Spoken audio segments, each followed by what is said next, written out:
There's no feeling more intense than starting over. If you deleted your homework the day before it was due, as I have, or if you left your wallet at home and you have to go back after spending an hour in the commute. If you won some money at the casino and then put all your winnings on red but it came up black. If you got your best shirt dry cleaned before a wedding and then immediately dropped food on it.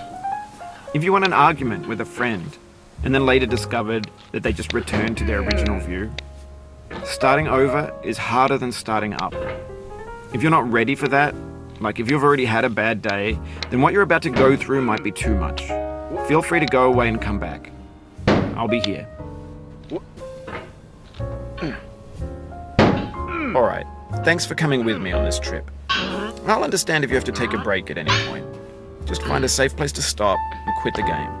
And don't worry, I'll save your progress, always, even your mistakes.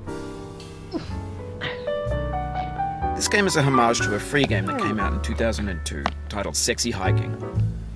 The author of that game was Jazuo, a mysterious Czech designer who was known at the time as the father of B games. And B games are rough assemblages of found objects. Designers slap them together very quickly and freely, and they're often too rough and unfriendly to gain much of a following. They're built more for the joy of building them than as polished products.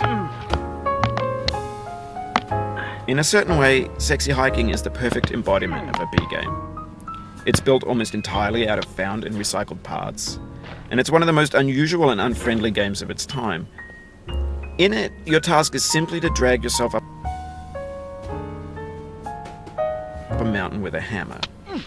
And that act of climbing, in the digital world or in real life, has certain essential properties that give the game its flavor. No amount of forward progress is guaranteed. Some cliffs are too sheer or too slippery, and the player is constantly, unremittingly in danger of falling and losing everything. Anyway, when you start Sexy Hiking, you're standing next to this dead tree that blocks the way to the entire rest of the game. It might take you an hour to get over that tree, and a lot of people never got past it. You prod and you poke at it, exploring the limits of your reach and your strength, trying to find a way up and over.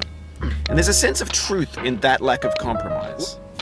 Most obstacles in video game worlds are fake. You can be completely confident in your ability to get through them once you have the correct method or the correct equipment or just by spending enough time. In that sense, every pixelated obstacle in Sexy Hiking is real. The obstacles in Sexy Hiking are unyielding, and that makes the game uniquely frustrating. But I'm not sure Jazuo intended to make a frustrating game. The frustration is just essential to the act of climbing, and it's authentic to the process of building a game about climbing. A funny thing happened to me as I was building this mountain. I'd have an idea for a new obstacle, and I'd build it, test it, and it would usually turn out to be unreasonably hard. But I couldn't bring myself to make it easier. It already felt like my inability to get past a new obstacle was my fault as a player rather than as a builder. Imaginary mountains build themselves from our efforts to climb them, and it's our repeated attempts to reach the summit that turns those mountains into something real.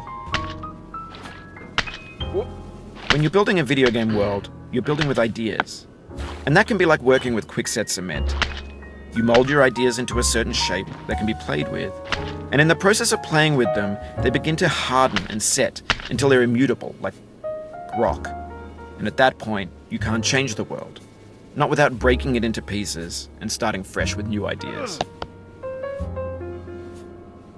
For years now, people have been predicting that games would soon be made out of prefabricated objects, bought in a store and assembled into a world. And for the most part, that hasn't happened, because the objects in the stores are trash.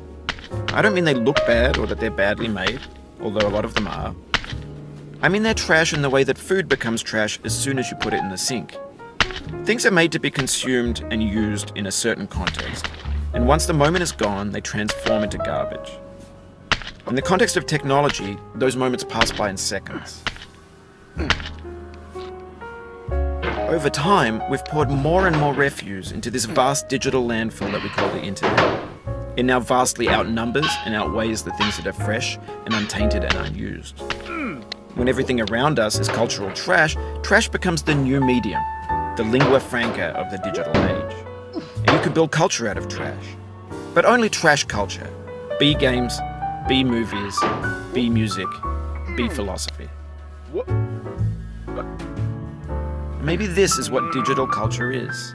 A monstrous mountain of trash, the ash heap of creativity's fountain. A landfill with everything we ever